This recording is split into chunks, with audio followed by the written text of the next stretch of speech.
Hi ಎಲ್ರಿಗೂ ನಮಸ್ಕಾರ, welcome to my channel. ಶನಿವಾರ ಭಾನುವಾರ ಅಪ್ಪು ನಮ್ಮ ಮನೇಲೇ ಇದ್ಲು. ಹಾಗಾಗಿ ಬೆಳಗ್ಗೆ ಆರುಷಿ ನೂಡಲ್ಸ್ ಬೇಕಂತ ಕೇಳಿದ್ಲು. ಅದಕ್ಕೆ ಮಕ್ಕಳಿಗೆ ನೂಡಲ್ಸ್ ಮಾಡ್ತಾ ಇದ್ದೀನಿ.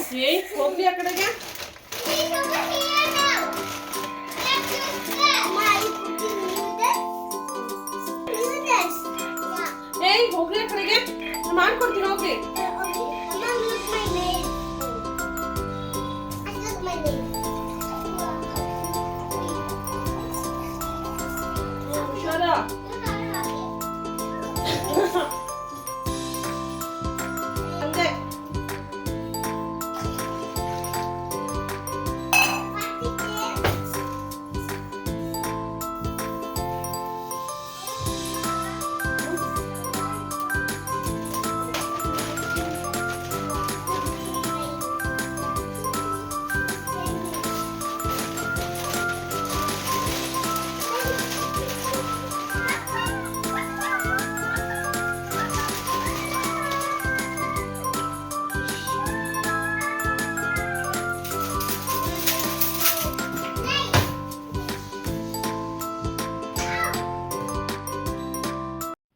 ನೂಡಲ್ಸ್ಗೆ ಸ್ವಲ್ಪ ಎಣ್ಣೆ ಉಪ್ಪು ಹಾಕಿ ಬೇಯಿಸ್ಕೊಬೇಕು. ಯಾಕಂದರೆ ಎಣ್ಣೆ ಹಾಕೋದ್ರಿಂದ ನೂಡಲ್ಸು ಒಂದಕ್ಕೊಂದು ಅಂಟ್ಕೊಳ್ಳೋದಿಲ್ಲ, ಬಿಡಿ ಬಿಡಿಯಾಗಿರುತ್ತೆ.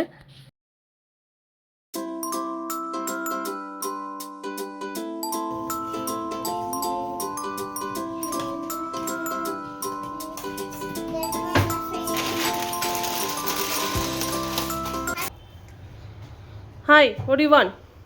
ಸೇ ಹಾಯ್ ಇಬ್ರು. What happened to your lips? Appu. ಎಲ್ಲಿ ಬಿದ್ದೆ? First floor,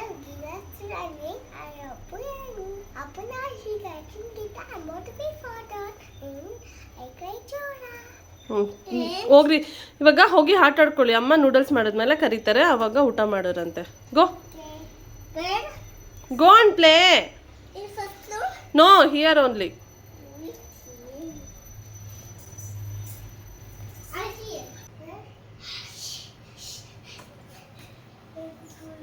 ನೂಡಲ್ಸ್ ಬೇಯೋಷ್ಟರಲ್ಲಿ ನಾನು ಈರುಳ್ಳಿ ಮತ್ತು ಕ್ಯಾಪ್ಸಿಕಮ್ನ ಕಟ್ ಮಾಡ್ಕೊಳ್ತಾ ಇದ್ದೀನಿ.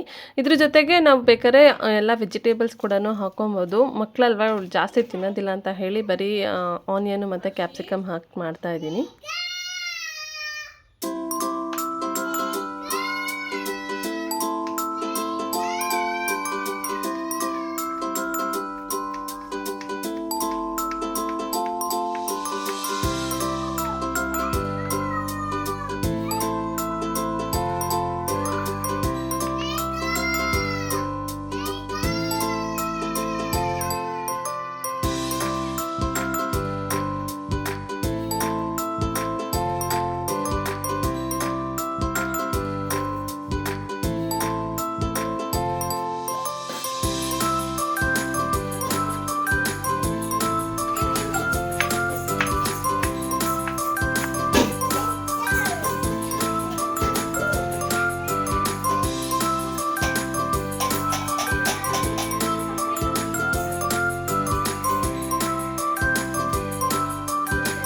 ನೂಡಲ್ಸ್ ಬೆಂದಿದ್ದಾದಮೇಲೆ ಅದ್ರ ನೀರೆಲ್ಲ ಈ ಥರ ಬಸ್ಕೊಂಡು ಅದನ್ನ ತಣ್ಣೀರಲ್ಲಿ ವಾಶ್ ಮಾಡ್ಕೋಬೇಕು.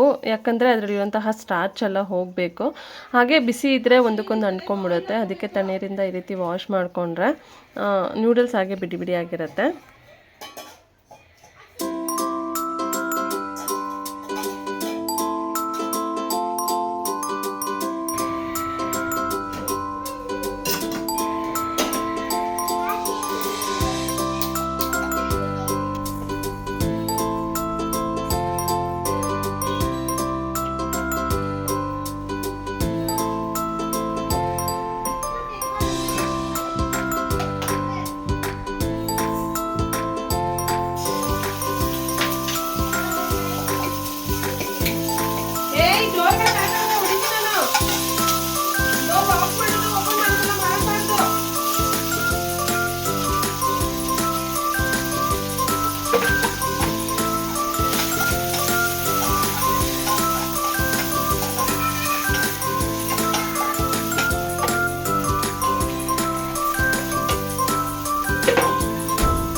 ನಮ್ಮ ಆರುಷಿ ಹಸಿಮೆಣ್ಸಿನ್ಕಾಯಿ ಎಲ್ಲ ಹಾಕಿದ್ರೆ ತಿನ್ನೋದಿಲ್ಲ ಖಾರ ಅಂತ, ಅದಕ್ಕೆ ನಾನು ಅವಳಿಗೆ ಹಸಿಮೆಣ್ಸಿನ್ಕಾಯಿ ಹಾಕೋದೇ ಇಲ್ಲ.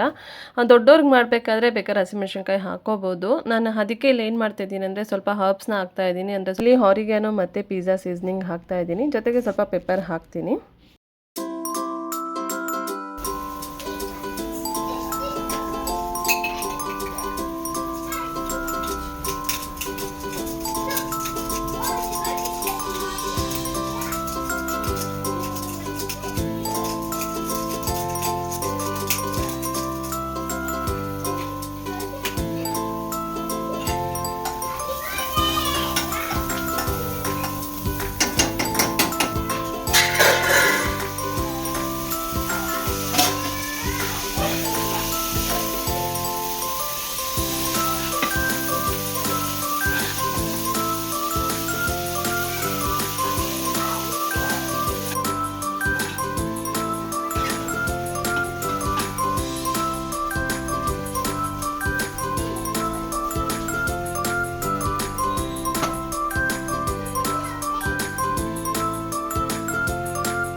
ಈ ರೆಸ್ಟೋರೆಂಟ್ಗಳಲ್ಲಿ ಸರ್ವ್ ಮಾಡ್ತಾರಲ್ವ ಒಂದು ಕೈಲಿ, ಆ ರೀತಿ ಹಾಕೋಕ್ಕೆ ಅಂತ ಹೋದೆ, ಆಗಿಲ್ಲ ಸರಿ ಅಂತ ಆಮೇಲೆ ಮತ್ತೆ 2 ಕೈಯಿಂದಾನೆ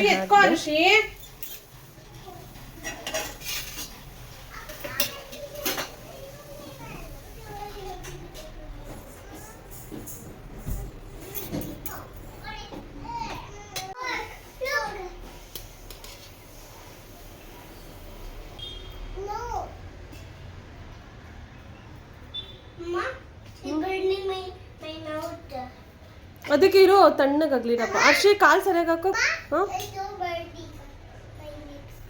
ಬನ್ನೀಗ ಅಪ್ಪು ಉಫ್ ಡೂ ಇಟ್ ಉಫ್. ಫ್ಯಾನ್ ಚೆನ್ನಾಗಿದೆ ಅರ್ಷಿ.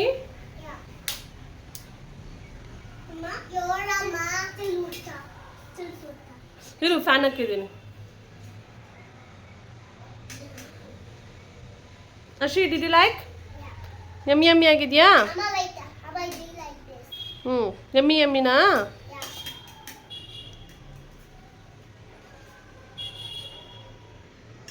ಉಫ್ ಮಾಡ್ಕೊಂಡು ತಿನ್ರಿ.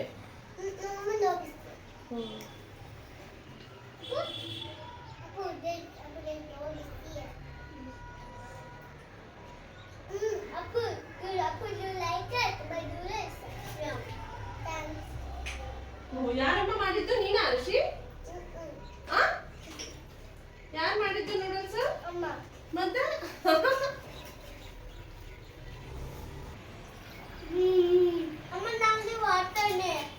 ಕೊಡ್ತೀನಿ.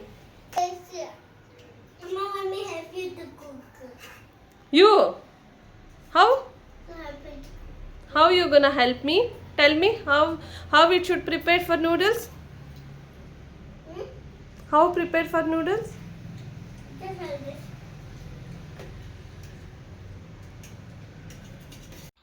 ತಿಂಡಿಯೆಲ್ಲ ಮುಗಿಸಿದ್ದಾದ್ಮೇಲೆ ನಮ್ಮ ಆರುಷಿಗೆ ತಲೆಗೆ ಎಣ್ಣೆ ಹಾಕಿಬಿಟ್ಟು ಸ್ನಾನ ಮಾಡಿಸೋಣ ಅಂದ್ಕೊಂಡೆ. ವೀಕೆಂಡ್ ಮಾತ್ರ ನಮ್ಮ ಆರುಷಿಗೆ ಈ ರೀತಿ ತಲೆಗೆ ಎಣ್ಣೆ ಹಾಕಿ ಚೆನ್ನಾಗಿ ಸ್ನಾನ ಮಾಡ್ಸೋಕ್ಕಾಗೋದು. ಸ್ಕೂಲ್ ಇರಬೇಕಾದ್ರೆ ಬೇಗ ಹೇಗೋ ಸ್ನಾನ ಮಾಡಿಸ್ಬಿಟ್ಟು ಕರ್ಕೊಂಡು ಹೋಗ್ಬಿಡ್ತಾ ಇದ್ದೆ. ಅದಕ್ಕೆ ರಜಾ ಬಂದರೆ ಮಾತ್ರ ಅವಳಿಗೆ ತಲೆಗೆ ಎಣ್ಣೆ ಹಾಕಿ ಚೆನ್ನಾಗಿ ಸ್ನಾನ ಮಾಡಿಸ್ತೀನಿ. ನಮ್ಮ ಆರುಷಿ ಒಂದು ಕಡೆ ಕುತ್ಕೊಂಡು ತಲೆಗೆ ಎಣ್ಣೆ ಹಾಕ್ಸ್ಕೊಳ್ಳಲ್ಲ, ಮನೆಯೆಲ್ಲ ಓಡಾಡ್ತಿರ್ತಾಳೆ. ಅವಳನ್ನ ಹಿಡ್ಕೊಂಡು ತಲೆಗೆ ಎಣ್ಣೆ ಹಾಕೋದೇ ನಂಗೊಂದು ದೊಡ್ಡ ಕೆಲಸ.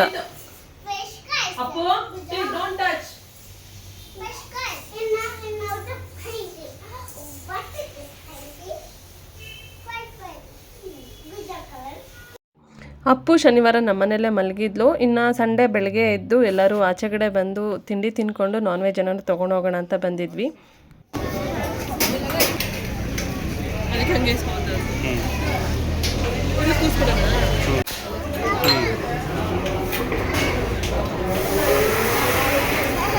Hi guys, look at here. Appu.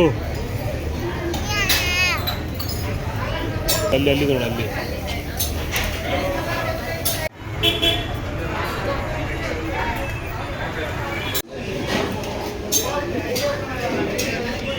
Hi ಹಂಗೆ ಸ್ಪೂನಲ್ಲಿ ತಿನ್ನು. ಓಕೆ. ನಾವು ತಿಂಡಿ ತಿಂತಾ ಇದ್ದಿದ್ದು ಹೋಟೆಲ್ ಎದುರುಗಡೆನೆ ಒಂದು ಪ್ಲೇ ಏರಿಯಾ ಇದೆ. ಅದನ್ನ ನೋಡ್ಬಿಟ್ಟು ಇವರಿಬ್ರು ನಾವು ಅಲ್ಲಿ ಹೋಗ್ಬೇಕು ಆಟ ಆಡೋಕ್ಕೆ ಅಂತ ಹೇಳಿ ಹಠ ಮಾಡಿ ಇಲ್ಲಿ ಕರ್ಕೊಬಂದಿದ್ದಾರೆ. Appu jacket zip ಹಾಕೋಬೇಕಿತ್ತು.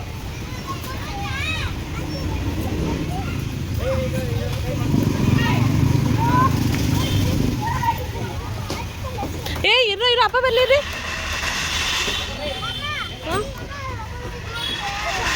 ಎಲ್ಲ ದೊಡ್ಡವ್ರು ಇದ್ದಾರಪ್ಪ. ಅಪ್ಪ ಬರ್ಲಿ ಇರೋ ಅಪ್ಪ ಬರ್ಲಿ. ನಾನು ಇಟ್ಕೊಳಕ್ ಹೋಗಲ್ಲ ಅವರು ಎಲ್ಲ ದೊಡ್ಡವ್ರು ಇದ್ದಾರೆ. ಮಕ್ಳನ್ನ ಆಡಕ್ ಬಿಡ್ತಾವ. ಆ ಕಡೆ ಚಿಕ್ಕದ್ರೆಲ್ಲ ಆಡಿಸಿ ಫಸ್ಟು. ಹಾಂ ಸಂಡೇ ಅಲ್ವಾ?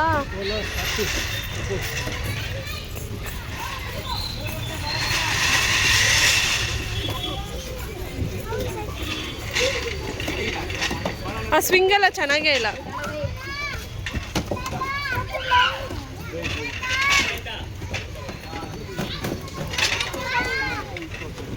ಆ ಸೊಟ್ಟ ಅದು ಚೆನ್ನಾಗಿಲ್ಲ. ಸ್ಲೈಡ್ ಆಡೋದು ಸ್ಲೈಡ್.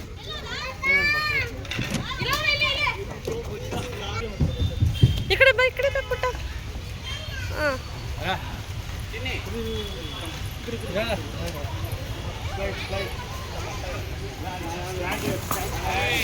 ಚಿಕ್ಕದಾಗೋಯ್ತು ಅವ್ರಿಗೆ.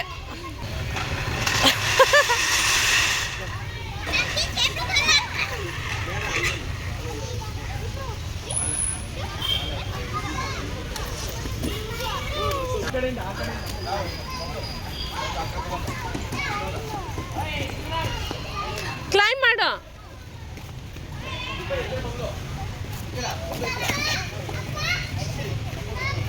ಹರ್ಷ ಅಪ್ಪಂಗೆ ಕರ್ಕೊಂಬೋಗು. ಅಮ್ಮ ಇದ್ದಾರೆ ಬಾ ಬಾ.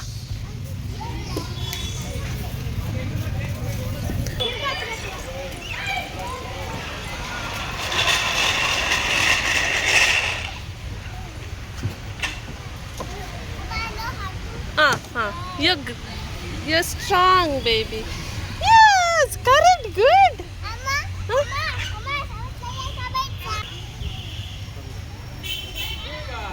ಏಯ್ ಕೇರ್ಫುಲ್ ಕಂಡ್ರೋ. ಚಿಕ್ಕ ಮಕ್ಳಿದ್ದಾವೆ. ನೀವು ಹಂಗೆಲ್ಲ ಬಂದರೆ ಭಯ ಆಗ್ತಾವವು.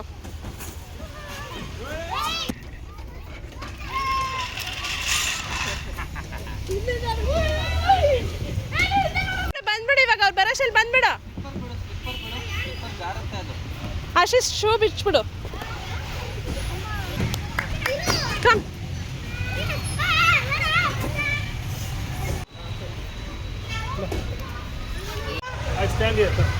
ನೋಡಿ ಬೇಬಿ ಕರೀತಮ್ಮ.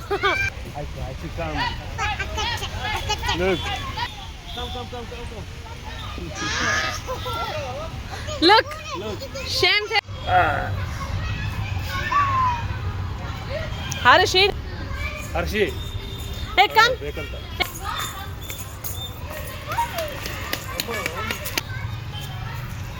ಅದು ನೋಡಿ ಮನ್ಕೊಂಡು ಹೋಗ್ಬಿಡ್ತೈತೆ. ಹಾಂ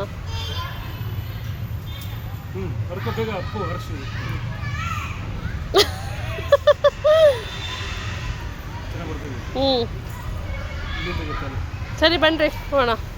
ಇಲ್ಲ ಅಲ್ಲೇ ಚೆನ್ನಾಗಿ ಬರ್ತದೆ. ಸಾಕು ಹೋಗೋಣ ಬನ್ನಿ ಮನೆಗೆ ಹೋಗೋಣ ಅಂದರೆ ಇವರಿಬ್ಬರು ಬಂದೇ ಇಲ್ಲ. ಮತ್ತೆ ಹಠ ಮಾಡ್ಕೊಂಡು ಮತ್ತೆ ವಾಪಸ್ ಬಂದು ಮತ್ತಿನ್ನೊಂದ್ಸಲ ಆಟ ಆಡ್ಕೊಂಡು ಬಂದಿದ್ದಾರೆ.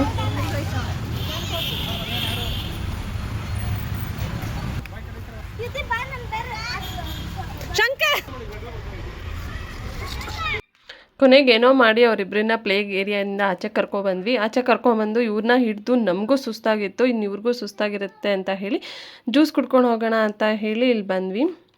ನಮ್ಮ ಆರುಷಿ ಫಸ್ಟ್ ಟೈಮ್ ಜ್ಯೂಸ್ ಕುಡಿತಿದ್ದಾಳೆ, ಅಪ್ಪು ಕುಡಿತಿದ್ದಾಳೆ ಅಂತ. ನಮ್ಮ ಮನೆಗೆ ಬರೋಷ್ಟರಲ್ಲಿ 3 ಗಂಟೆ ಆಗೋಗಿತ್ತು. ಇವ್ರು ನಮ್ಮ ಮಲ್ಕೊಳ್ಳಿ ಅಂತ ಹೇಳಿದ್ರೆ ಕೆಳಗಡೆ ಈ ರೀತಿ ಬ್ಲ್ಯಾಂಕೆಟ್ ಹಾಕ್ಕೊಂಡು ಇಬ್ಬರು ಒಂದೊಂದು ಸ್ಟೋರಿ ಬುಕ್ ಎತ್ಕೊಂಡು ನಾವು ಸ್ಟೋರಿ ರೀಡ್ ಮಾಡ್ತೀವಿ ಅಂತ ರೀಡ್ ಮಾಡ್ತಿದ್ದಾರೆ. Once upon a time, I got to fish. Once upon a time, he went and this tiger. Once upon a time, he peed in the pool. And once upon a time, and he fly away from the turtle. Hooray! Ashley, don't look at me. You're looking. One more. Hey! And once upon a time, Seesaw King and the mother tiger. I want to put that. She said that. Good thing, right?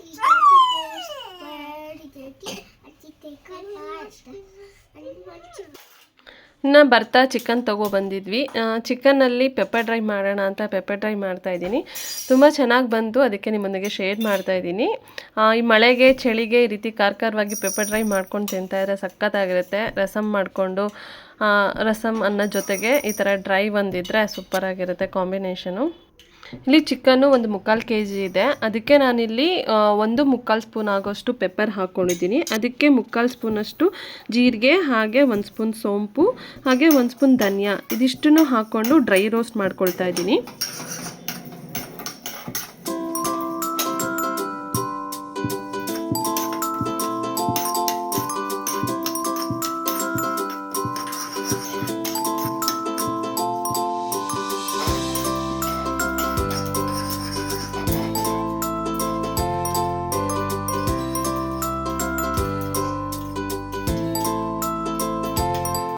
ಈ ರೀತಿ roast ಮಾಡ್ಕೊಂಡಿದ್ದಾದಮೇಲೆ ಸ್ವಲ್ಪ ಹೊತ್ತು ತಣ್ಣಗಾಗಿ ಬಿಟ್ಬಿಡಬೇಕು. ಅಷ್ಟರಲ್ಲಿ ನಾನಿಲ್ಲಿ ಪಕ್ಕದಲ್ಲಿ ಒಂದು ಬಾಣಲಿ ಇಟ್ಕೊಂಡು ಅದಕ್ಕೆ ಸ್ವಲ್ಪ ಎಣ್ಣೆ ಹಾಕ್ಕೊಂಡು ಚಿಕನ್ನ ಫ್ರೈ ಮಾಡ್ಕೊಳ್ತಾ ಇದ್ದೀನಿ. ನಾನಿಲ್ಲಿ ಚಕ್ಕೆ ಲವಂಗ ಏನೂ ಹಾಕ್ತಿಲ್ಲ, ಯಾಕಂದರೆ ಇದು ಪೆಪ್ಪರ್ ಡ್ರೈ ಮಾಡ್ತಿರೋದಲ್ವ, ಚಕ್ಕೆ ಲವಂಗ ಎಲ್ಲ ಹಾಕೋ ಅವಶ್ಯಕತೆ ಇಲ್ಲ. ಹಾಗೆ ಸ್ವಲ್ಪ ಬೆಳ್ಳುಳ್ಳಿನ ಈ ರೀತಿ ಜಜ್ಕೊಳ್ತಾ ಇದ್ದೀನಿ.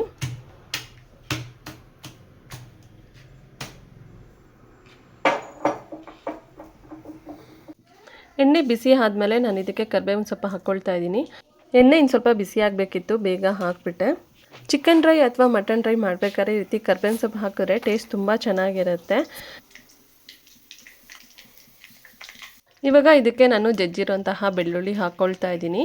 ಇಲ್ಲಿ ಹಾಗೆ ನಾನು 1-2 ಹಸಿಮೆಣ್ಸಿನ್ಕಾಯಿ ಕಟ್ ಮಾಡಿ ಇಟ್ಕೊಂಡಿದ್ದೀನಿ. ಹಸಿಮೆಣ್ಸಿನ್ಕಾಯಿ ಬೇಡ ಅಂದರೆ ಸ್ಕಿಪ್ ಮಾಡ್ಕೋಬೋದು, ನಾನು ಟೇಸ್ಟ್ ಚೆನ್ನಾಗಿರುತ್ತೆ ಅಂತ 1-2 ಹಾಕ್ತಾ ಇದ್ದೀನಿ.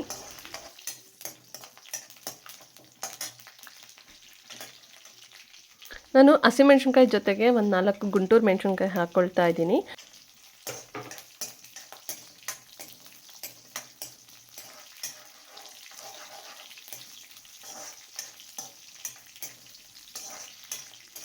ನಾನು 1-2 ಮೀಡಿಯಮ್ ಸೈಜ್ ಈರುಳ್ಳಿನ ಉದ್ದುದ್ದ ಕಟ್ ಮಾಡ್ಕೊಂಡಿದ್ದೆ, ಅದನ್ನು ಕೂಡ ಹಾಕ್ಕೊಳ್ತಾ ಇದ್ದೀನಿ. ಅದನ್ನು ಸ್ವಲ್ಪ ಹೊತ್ತು ಫ್ರೈ ಮಾಡ್ಕೋಬೇಕು.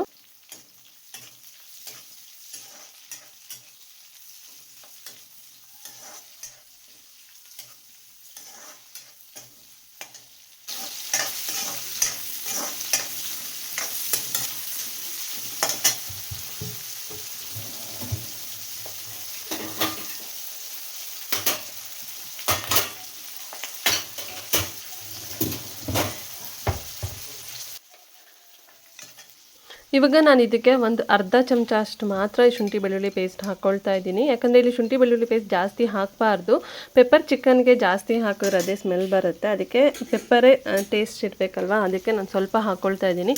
ನಾನು ಶುಂಠಿ ಬೆಳ್ಳುಳ್ಳಿ ಪೇಸ್ಟ್ನ ನಾನು ಮನೆಯಲ್ಲೇ ಮಾಡಿಟ್ಕೊಂಡಿರ್ತೀನಿ. ಇದೆಲ್ಲನೂ ಹಸಿ ವಾಸನೆ ಹೋಗೋವರೆಗೂ ಚೆನ್ನಾಗಿ ಫ್ರೈ ಮಾಡ್ಕೋಬೇಕು. ಇವಾಗ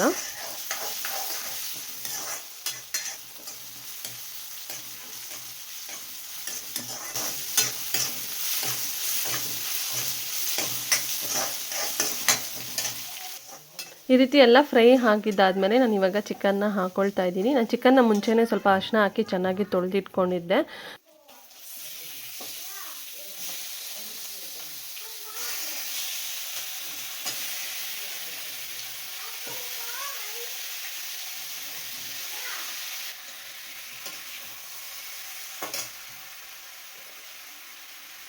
ಚಿಕನ್ ಹಾಕ್ಕೊಂಡಿದ್ದಾದಮೇಲೆ ಅದಕ್ಕೆ ಸ್ವಲ್ಪ ಅರಿಶಿನ ಹಾಗೆ ಉಪ್ಪು ಹಾಕ್ಕೊಂಡು ಎಣ್ಣೆಲಿ ಸ್ವಲ್ಪ ಹೊತ್ತು ಚೆನ್ನಾಗಿ ಫ್ರೈ ಮಾಡ್ಕೊಳ್ತೀನಿ. ಇಲ್ಲಿ ಉಪ್ಪನ್ನ ಸ್ವಲ್ಪ ನೋಡ್ಕೊಂಡು ಹಾಕ್ಕೋಬೇಕು, ಯಾಕಂದರೆ ಡ್ರೈ ಮಾಡ್ತೀವಲ್ವ, ಉಪ್ಪನ್ನ ಕರೆಕ್ಟಾಗಿ ಏನಾರ ಹಾಕ್ಬಿಟ್ರೆ ಲಾಸ್ಟಲ್ಲಿ ಡ್ರೈ ಆಗ್ತಾ ಸ್ವಲ್ಪ ಉಪ್ಪು ಜಾಸ್ತಿ ಆಗಿಬಿಡುತ್ತೆ. ಅದಕ್ಕೆ ಒಂದು ಸ್ವಲ್ಪ ಕಮ್ಮಿ, ಒಂದು 2 ಪಾಯಿಂಟಷ್ಟು ಕಮ್ಮಿ ಹಾಕ್ಕೊಂಡ್ರೆ ಲಾಸ್ಟಲ್ಲಿ ತಿನ್ನೋದಕ್ಕೆ ಉಪ್ಪು ಕರೆಕ್ಟಾಗಿರುತ್ತೆ.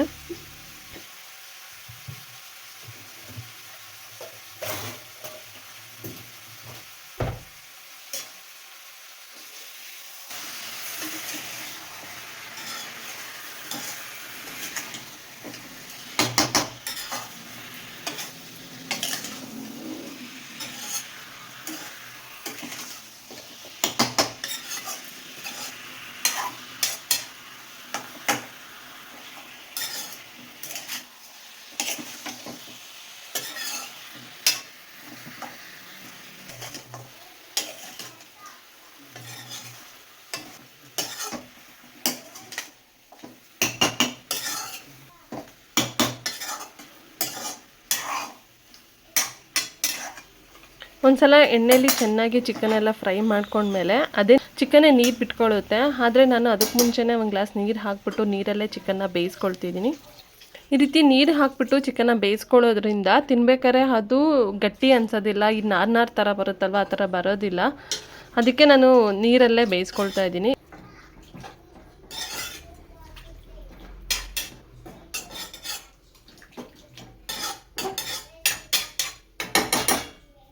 ಇವಾಗ ಇದನ್ನು ಒಂದು ಪ್ಲೇಟ್ ಮುಚ್ಚಿಬಿಟ್ಟು ಒಂದು 3/4% ಬೇಯೋಷ್ಟು ಬಿಟ್ಬಿಡಬೇಕು. ಅಷ್ಟರಲ್ಲಿ ನಾನು ಡ್ರೈ ರೋಸ್ಟ್ ಮಾಡ್ಕೊಂಡಿದ್ನಲ್ವ ಮೆಣಸು ಬೆಳ್ಳುಳ್ಳಿ ಎಲ್ಲ, ಅದನ್ನ ನಾನು ರೀತಿ ಒಂದು ಕಲ್ಲಲ್ಲಿ ಹಾಕ್ಕೊಂಡು ಪುಡಿ ಮಾಡ್ಕೊಳ್ತೀನಿ. ಇದನ್ನ ಬೇಕಂದರೆ ಮಿಕ್ಸಿನಲ್ಲೂ ಪುಡಿ ಮಾಡ್ಕೋಬೋದು. ನಾನು ಈ ರೀತಿ ಕಲ್ಲಲ್ಲಿ ಮಾಡ್ಕೊಳ್ತೀನಿ, ಯಾಕಂದರೆ ಅದು ಟೇಸ್ಟ್ ಇನ್ನೂ ಚೆನ್ನಾಗಿರುತ್ತೆ ಕಲ್ಲಲ್ಲಿ ಕುಟ್ಟಿ ಹಾಕೋದ್ರಿಂದ.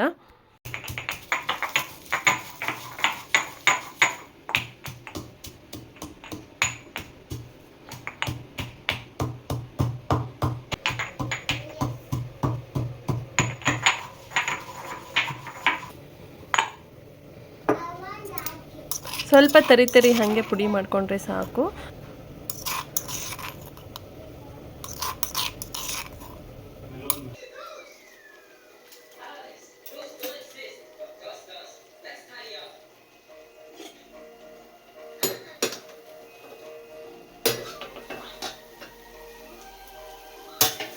ಚಿಕನ್ ನೋಡಿ ಒಂದು 3/4% ಅಷ್ಟು ಬೆಂದಿದೆ. ಇವಾಗ ನಾವು ಪುಡಿ ಮಾಡ್ಕೊಂಡಿದ್ವಲ್ಲ ಅದನ್ನು ಹಾಕ್ಕೋಬೇಕು. ಯಾರಿಗಾರು ಅದು ಗ್ರೇವಿ ಥರ ಬೇಕಂದರೆ ಇನ್ನು ಸ್ವಲ್ಪ ನೀರು ಸೇರಿಸ್ಕೋಬೋದು. ನನಗೆ ಡ್ರೈ ಬೇಕಿತ್ತು, ಅದಕ್ಕೆ ನಾನು ಯಾಕಂದರೆ ರಸಮ್ ಮಾಡಿದ್ದೆ, ರಸಮ್ಗೆ ರೀತಿ ಡ್ರೈ ಮಾಡಿಕೊಂಡ್ರೆ ತುಂಬ ಟೇಸ್ಟ್ ಚೆನ್ನಾಗಿರುತ್ತೆ. ಇವಾಗ ಅದನ್ನ ಪುಡಿ ಹಾಕ್ಬಿಟ್ಟು ಸ್ವಲ್ಪ ಚೆನ್ನಾಗಿ ಮಿಕ್ಸ್ ಮಾಡಿಕೊಂಡ್ರೆ ಸಾಕು.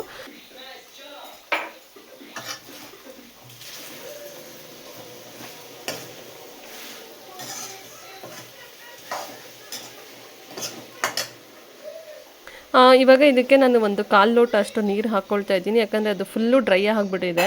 ಒಂದು ಸ್ವಲ್ಪ 1/4 ಲೋಟ ನೀರು ಹಾಕ್ಬಿಟ್ಟು ಅದು ಪುಡಿ ಹಾಕಿದ್ನಲ್ವ ಅದೆಲ್ಲ ಚೆನ್ನಾಗಿ ಮಿಕ್ಸ್ ಆಗಬೇಕಲ್ವ, ಅದಕ್ಕೆ ಸ್ವಲ್ಪ ನೀರು ಹಾಕ್ಬಿಟ್ಟು ಎಲ್ಲ ಚೆನ್ನಾಗಿ ಮಿಕ್ಸ್ ಮಾಡ್ಕೊಳ್ತಾ ಇದ್ದೀನಿ.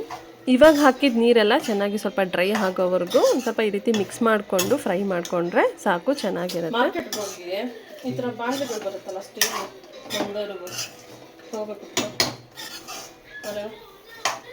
ನೋಡಿ. ಇವಾಗ ಚಿಕನ್ ಪೆಪ್ಪರ್ ಡ್ರೈ ಕಂಪ್ಲೀಟಾಗಿ ರೆಡಿ ಆಗಿದೆ. ಇದಕ್ಕೆ ಹುಳಿ ಯಾರಿಗಾರ ಬೇಕಂದರೆ ನಿಂಬೆಹಣ್ಣು ಹಿಂಡ್ಕೊಬೋದು, ಇಲ್ಲಾಂದರೆ ಹುಳಿ ಬೇಡ ಅಂತ ಹೇಳಿದ್ರೆ ಹಾಗೆ ಬಿಡ್ಬೋದು.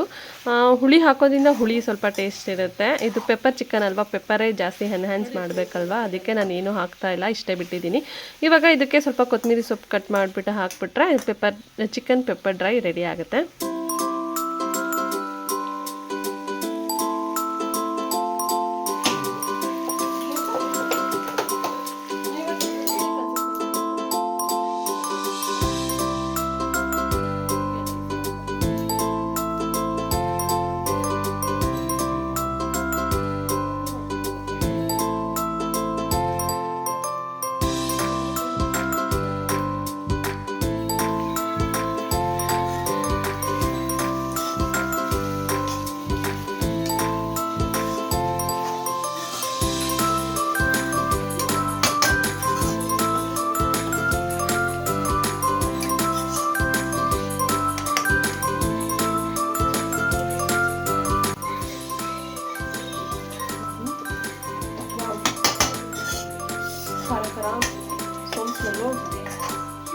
ಚಿಕನ್